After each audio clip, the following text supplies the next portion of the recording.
faithful to the Lord while you're still living.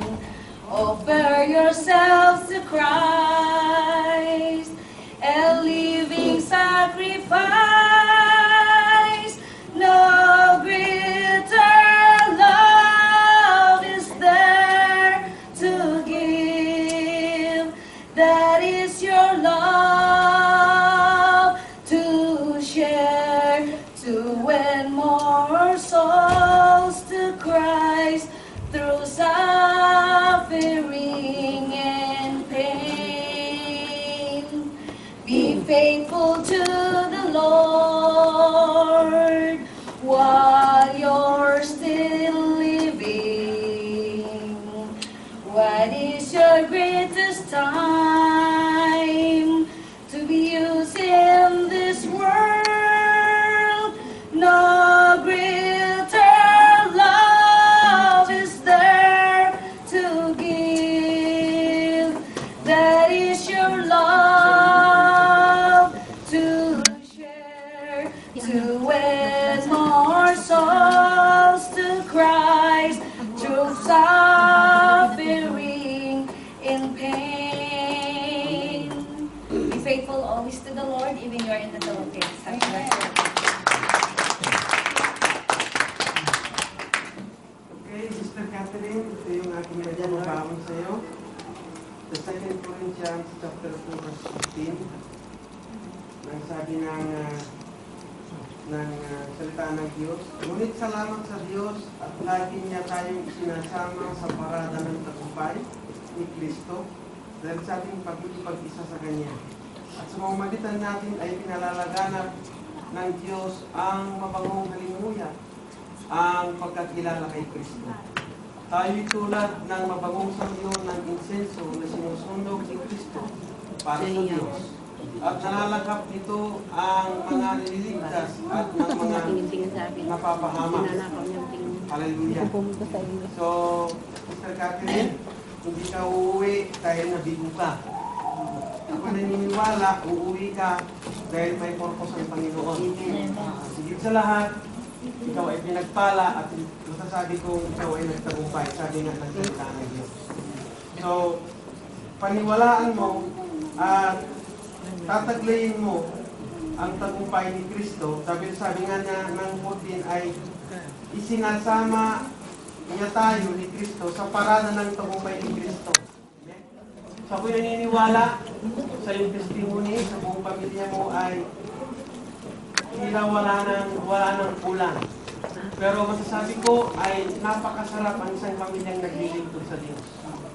Kaya bilang ina at tatay ng tahanan, dahil ikaw nga ay ina at tatay ng tahanan, ay ang aming panalangin sa iyo, naming mag-asawa ay higit pang lalo kapag gagamitin ng Diyos doon, na magpatuloy na ang pagpapala at tagumpay ng Diyos sa iyong buhay ay may extend through your life sa mga bagong mga mananampalataya o mga mananampalatayang makakasama mo doon.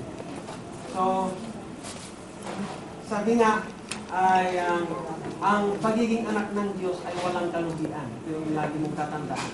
Kapag tayo po'y laging kasama niya o laging nasa panig ng Diyos, nasa presensya ng Diyos, sabi nga ay dapat yung buhay natin parang isang insenso. Na kapag sinindihan natin, pinasindihan natin ito sa Diyos, ay hindi tumitigil yung halimuyak ng kanyang bango at ito yung buhay Kristiyano na may bunga. Amen? Ito yung nakikita at naaamoy ng Diyos sa buhay natin. Sana, nawa, ito ay panatiliin mo sa iyong buhay. Sabi nga ng awit ni Sister Lily kanina na habang ikay nabubuhay, ay ibibigay mo yung buhay mo sa Panginoon. So, God bless you kapatid. Salamat. Nagpapasalamat kami dahil na meron kami isang Sister Catherine, Sister Orfelina, Amen? Yun pala yung naka-registered. So, to God be the glory, kami nagpapasalamat na ikay nakasama namin sa maikling panahon na kasama namin nagtatagumpay. And I feel blessed dahil kasama ka namin sa prayer team kung saan ay sa maikling panahon din. Pero to God be the glory, sana magpapatuloy ka kapatid. At isama mo na rin kami dito sa isa yung panalangin. At sabi nga ng Biblia, dapat tayong magdalangin na. Dahil pagpit at panapit tayo sa panahon na kung saan pinangako ng Diyos. At pagdating ng araw na yon, kung ito'y loobin ng Panginoon na magkita-kita pa tayong buhay, purihin ng Diyos. Pero kung loobin ng pagdarating ng Panginoon, edi tayo, doon na lang tayo magkita-kita. Amen?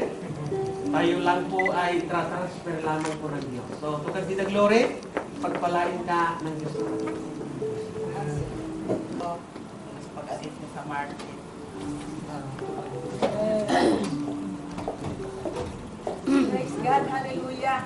Dumating ako dito sa Brescia, January 13, 2013. I was looking for the church of Adimep for 3 months, but I did not find. And then, I remembered to call brother, father of Apple, I forgot already the name, and brother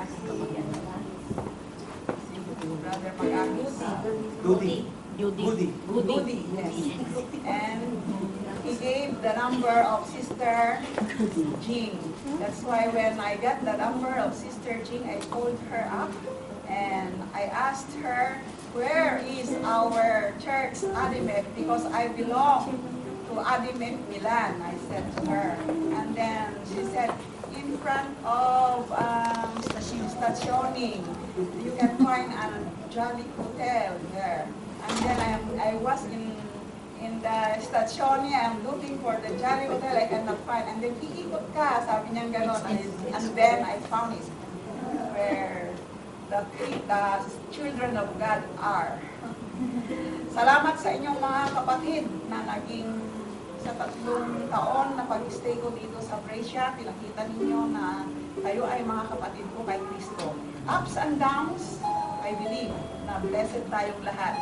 Meron tayong downs because hindi natin alam ang mga isa't isa. Pero we were encouraged with one another because we forgive one another, so we are victorious. My mission in abroad is already finished. I came abroad in order that my children will finish their course. Ang anak ko noon na doktora, nasa 6th year ng medicine. Wala na akong pera na panggusto sa kanya. Yung aking maestro na anak, nasa 3rd year. Kaya sabi ko kay Lord, Lord, if it is your will, bigyan mo ako ng bansa na pupuntahan para makatapos ang aking mga anak. Tignan nyo ang hiniling ko, if it is your will, God, sinabi ko, it is not my own thought and my understanding na gusto kong makatapos ang aking anak. Kung hindi, it is your will, God, kung matatapos ang aking mga anak, ibigay mo ang bansang makakatulong sa akin. At ang God, binigay niya ang country of Israel. I stayed there for 3 years. And then after 3 years, I got 2 employers. And if the second employer will die, you cannot have your visa anymore. So I said to my Abba, we call our employer Abba, the man that I was taking good care of. Abba, please give me a certification na gusto kong mapasyal ang Europe. So, sabi naman niya, bakit papasyal ka sa Europe? Ang mahal-mahal doon, euro ang kanilang pera. Ikaw ay dollar lang ang sweldo mo. Sabi niya, gusto kong bigyan ang sarili ko ng gift. Aba, sabi kong ganon, dahil tapos na ang aking mga anak. Ako, doktor na yung anak ko at saka maestro na yung anak ko. Sabi ko, kaya nakapunta din ako dito sa abroad sa tulong ng employer ko na yon kasi binigyan niya ako ng certification na pwede akong mag-tour inside Europe. Ganon. At ang masasabi ko, all things are possible to God. Dahil wala na ako talagang ibibigay sa mga anak ko noon ng pag-aaral nila dahil alam naman ninyo ang pag-aaral ng medicine, ang mahal. Sa UST pa siya nagtapos. Kaya I give all my money to my children, my effort. And now this is the time that I will go home in the Philippines kasi tatanggap na ako ng pensyon. Kasi I was teaching for 18 years. At ang GSIS, ang patakaran noon, kung ikaw ay nag-serve ng 15 years and above, magkakaroon ka ng pensyon pagkatapos mong maabot ang 60 years old. Ngayon, last year, 60 ko na. Gusto ko sanang umuwi, kaya lang, meron pa akong misyon, yung bahay ko. Gusto ko matapos ko muna na mapaganda bago ako uuwi, ganon. Awa ng Diyos, ang aking anak na doktora, sabi niya, hawakan mo lang yung pera mo, deposit mo lang, ako lang magpapatuloy na mama, sabi niya. Hanggang bubong, hanggang baba, hinintong niya kasi alam niyo na lang doon sa Pilipinas, panay-anay, kaya siya yung niya. Ngayon, handa na yung bahay namin, awa ng Diyos, by the power of God. Mama, umuwi ka na kasi you will be receiving your pension sa GSIS na at tirhan mo naman yung ginawa natin na bahay mo na binigay ng Diyos, sabi niya gano'n.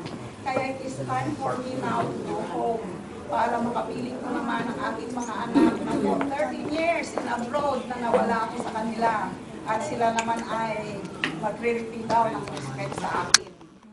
Sasabihin ko sa inyo, all things are possible to God dahil wala na kaming pera noon talaga, wala na akong itutustos sa aking mga anak. I have only 3,000 pesos na neto noon. Kasi paano na pupunta na sa kolegyo ang mga anak ko? Ang allowance ni Ginilin 5 tayo, pagpatuloy natin mga kapatid na tayo ay pasakop sa ating Ama, na tayo ay lahat ng ating mga plans, lahat ng aming ng ating ninanais, ikumit natin sa Panginoong Jesus dahil siya ang talagang nagbibigay ng victories. Ngayon, si Jenny Lynn, yung doktora, ay director na ng isang ospital. Kaya pinapauwi na ako. At saka si Marvin na maestro, principal na rin siya. At sa tulong ni Joel at ni Sister Trovis, natapos niya noon ang masteral. Ngayon, nag-aaral ng doktoral. Pero natatapos na rin, awa ng Diyos. By the power of God, huwag kayong matakot kung anong storm na ibibigay ng Diyos sa inyo. You just swim. You need to swim. You need to dance. Ibibigay ni Lord. Praising God and thanking Him. Kaya nakikita niyo ako na laging well-dressed sa pagharap sa ating Panginoong Jesus dahil isa akong Pentecostal noon. Sabi ng Pentecostal, hindi daw pwedeng magpantalon, gano'n. Kaya lagi akong naka-bistida, nakapalda, gano'n. At saka nararamdaman ko ang presence of the Holy Spirit kung ako ay nakadamit na babae. Pag nakapantalon ako, wala lang. Kaya kahit maginaw, nandiyan ako nakabistida kasi nararamdaman ko ang Holy Spirit sa buhay ko.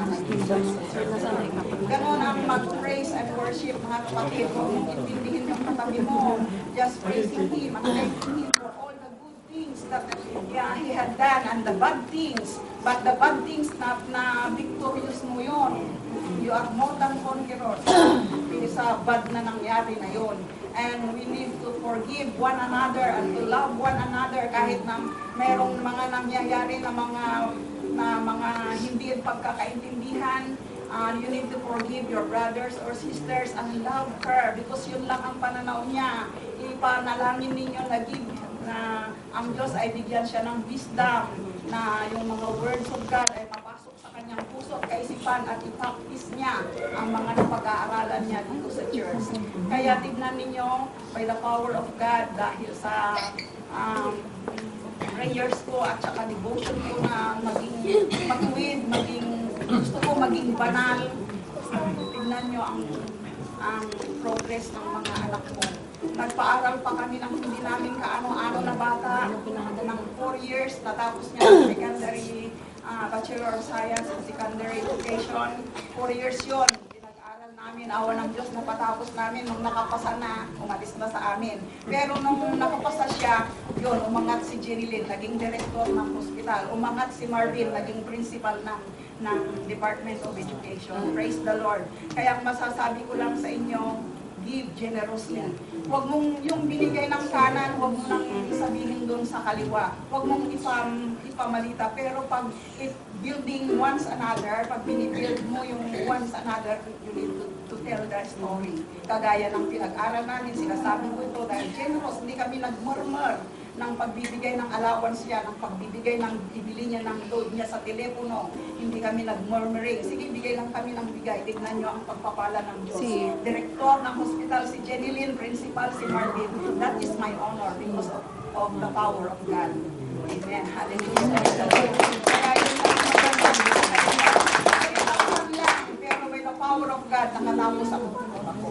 Kaya lagi niyong tatandaan niyo, all things are possible to God. Manatili tayong holy, manatili tayong gagawa ng mabuti sa ating mga kapatid.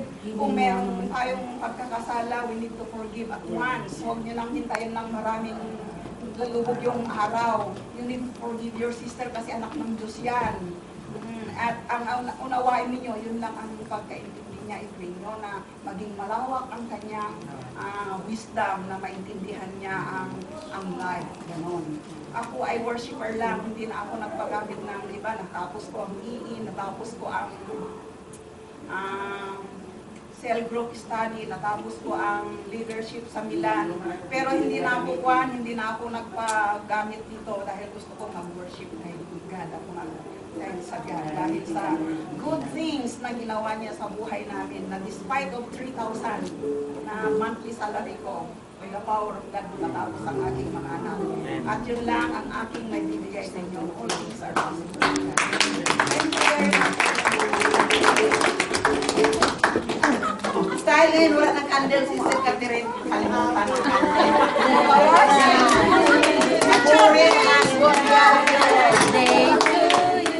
Mayroong pula, mahilig kasi sila sa pula. Hindi naman natin yung pula. Okay. Ito ay birthday gift ng mga women. New Year na!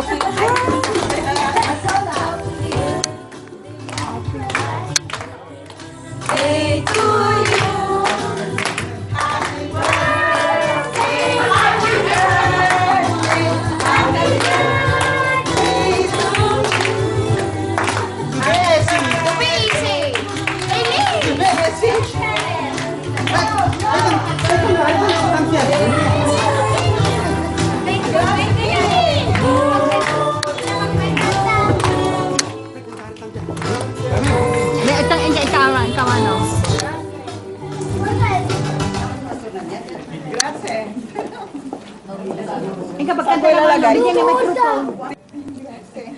Happy birthday ulit. Grazie. Praise the Lord. Grazie sa